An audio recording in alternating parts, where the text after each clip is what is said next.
5 realistic side businesses that can be started for under $1,000. They can all be started in your spare time whilst you have a full-time job, with the aim being that one day you can make enough money off them to quit your full-time job, if that's what you want to do. My name's Andy, welcome to the channel. I'm in Australia, but these will work anywhere in the world. So idea number 1, and it's one that I personally have been doing for 9.5 years. I'm a massive fan, and that is the Shopify Store. Now, before you click away from the video, I'm not talking about drop shipping. Personally, I'm not a fan of drop shipping at all, but that's a story for another video. I am talking about like importing an actual physical product. So you have control over the design, you have control over the branding, you have control over the packaging, how you market it, how you set the pricing, things like that. It's completely up to you. That's what you want to be doing. In 2014, I started a Shopify store from the corner of a 1-bedroom apartment. I had one product design. I think the first batch of stock that I imported cost about $600, and then I spent a couple of $100 on Facebook ads. So you can definitely do that. Over time, I added extra design here, extra design there before building out a full product range. And then obviously in the end, I had so much stock that I had to move out of that apartment. I then ran it from a house with a garage and eventually employed a third-party logistics company. So another warehouse was receiving the goods from overseas. And then when orders came in, they actually sent them out for me as well. They took a cut. Then I was really hands off from it. I was able to go part-time in my day job after a couple of years. And then because I had all that extra time to put into my Shopify business, I went full-time into it just a year after that. Things have gone a bit south lately, which again is a story for another video. So make sure you hit subscribe because I will be going into more detail about that. Whilst I was running that business, I also started another store, which kind of worked. I later sold that to somebody, but I need to let you know I also started another at least 3 stores which just did not work at all and failed miserably. So just be aware that it's not a guaranteed success. Your first one that you make, you probably won't get it to work, but stick at it. It's very rewarding. And yeah, like I say, you can end up owning your actual legit business. If you're stuck for product ideas, I like to take products from one market and then adapt them, tweak them, and sell them to a different market. For example, if something's only available in one country, you can take it and make it available in another country. If something's aimed at a particular sport or a hobby or interest, you can maybe tweak it, tweak the branding, the packaging, the design slightly, and sell it to a completely different sport, interest, hobby, things like that. If you see a product and you think, oh, that's good, it's aimed at old people though, I think young people would like it, but obviously you're going to need to change the branding. Again, you're onto a winner. By doing that, instead of coming up with a product just from scratch, you already know that it has some proven success behind it. So you've already got some proof of concept. And if you ever hear somebody saying these magical words, damn, I wish you could get that product in Australia or wherever you're from, then you know you're onto a winner. Find a supplier for that, start importing, and sell it on your Shopify store. Right, I'm going to try and fly through the rest fairly quickly because I realise I went on a bit about that one. I am completely biased towards it, but hey, look, I know it works, so obviously I'm going to talk about it. So idea number 2 is such a simple business idea.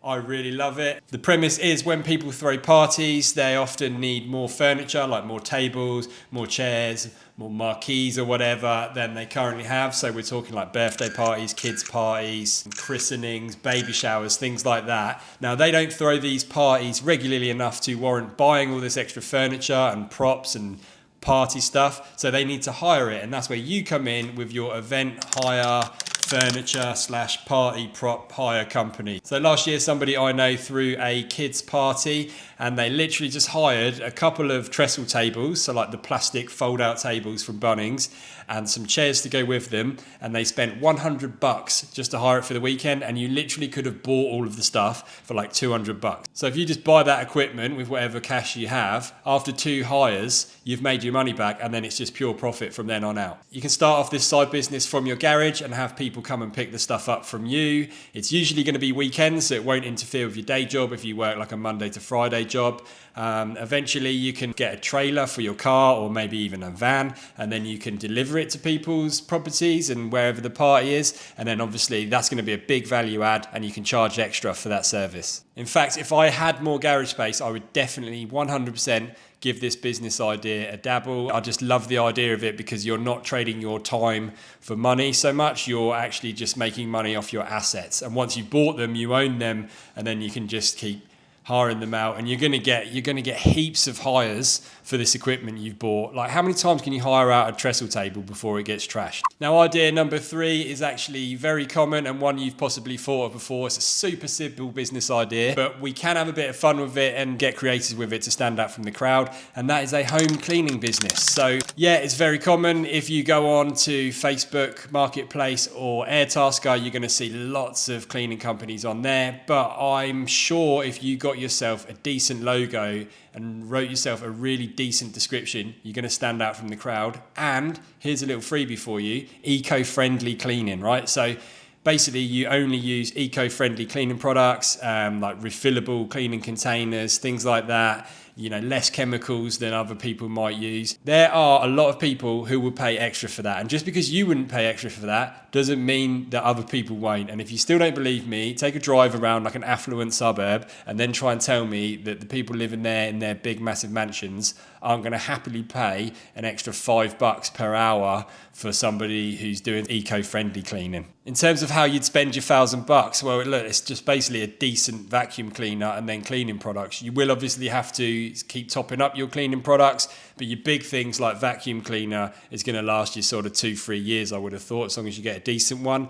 Eventually, as you start to expand, you can then maybe get a carpet cleaner, and then you can do end of lease cleans, which, you know, you can make like a few $100 from one job. The reason I would be more interested in like your regular home cleaning is that once you've found your customer once and you do a decent job, they're going to keep booking you to come back, be it weekly, fortnightly, monthly, or whatever.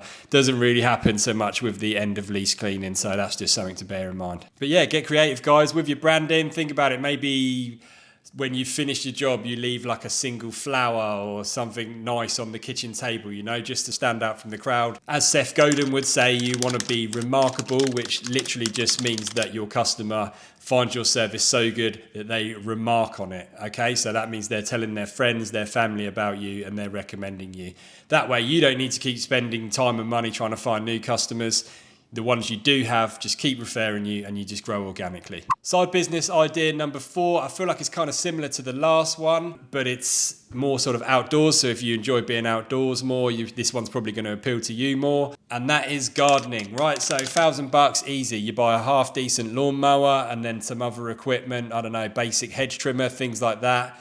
You put some ads on Marketplace, register your business on Google, and then away you go. Just like with cleaning, if you do a decent job, you're going to keep getting asked to come back, be it weekly, fortnightly, monthly. And I can't state this enough. The aim of the game is to spend less time trying to find new business. And the way you do that is by keeping your existing customers and hopefully encouraging your existing customers to recommend you to their friends and family. As with cleaning, and something I don't think I spoke about, but it definitely applies, so cleaning and gardening, the ultimate aim would be to end up hiring people to do the cleaning and the gardening, and then you step away from that side of it, and then you can focus more on the business side of it. Again, so you're not trading your time for money, you're using assets, which in this example would be your staff. If you are struggling to find customers for your gardening business, you could just get some flyers made up with your logo on. Again, a professional looking logo, things that are going to make you stand out from the crowd a bit. Then take a drive around some affluent suburbs where you think some wealthy people live and look for gardens that are a little bit overgrown maybe. And on your flyer, write a quote for them. Say, I'll do your lawn for X amount of dollars, right? Because a lot of the time, yeah, these people have money, but they're actually really short of time to the point where they've been meaning to do it either themselves or they've been meaning to find a good gardener to do it for them. You've just come along and said, right, here's the quote. You don't need to go ringing a load of companies. You don't need to do it yourself. You don't need to dig out the lawnmower, all that sort of stuff. I'm here, ring this number, I'll be around tomorrow and I'll do it for you. I don't know, get creative with it. And for today's 5th and final side business that anyone can start for under $1,000, it is start a YouTube channel. But only an absolute idiot would do that. All jokes aside, you can film on your phone to get started. So you've already got your camera. It's literally cost you nothing. It's free to upload. Your first upgrade's probably going to be some sort of half decent mic. You can obviously upgrade your equipment further down the line. That's awesome to do, but you definitely don't need to do that when you're just getting started. I'd love to tell you how much you could earn. I don't actually know because I've not earned a single penny yet from doing this. However, I should be monetized soon, so hit subscribe, and when we get to 1,000 subs, I will be sharing with you a sort of look behind the scenes and sharing with you how much you can earn. I already know it's not going to be a huge amount, but the plan is eventually it can be a very profitable and not just financially worthwhile, but a very rewarding business in other ways. You know, you're helping people out. One of my main goals for this channel is to help people leave their jobs if they're miserable in their jobs. I had a string of jobs that I wasn't happy with. That's why I sort of read all the books and all that sort of stuff, 4-Hour Work Week, all of those books that were huge back in the day, and eventually earned my freedom, so to speak. But what I can tell you is all these side businesses do take some time. If you're looking for more of an instant side hustle that you're going to make money from quickly and you're guaranteed to make money from, then watch this video next, because in this video it will show you 5 super safe side hustles that you're guaranteed to make money from almost instantly, within days anyway.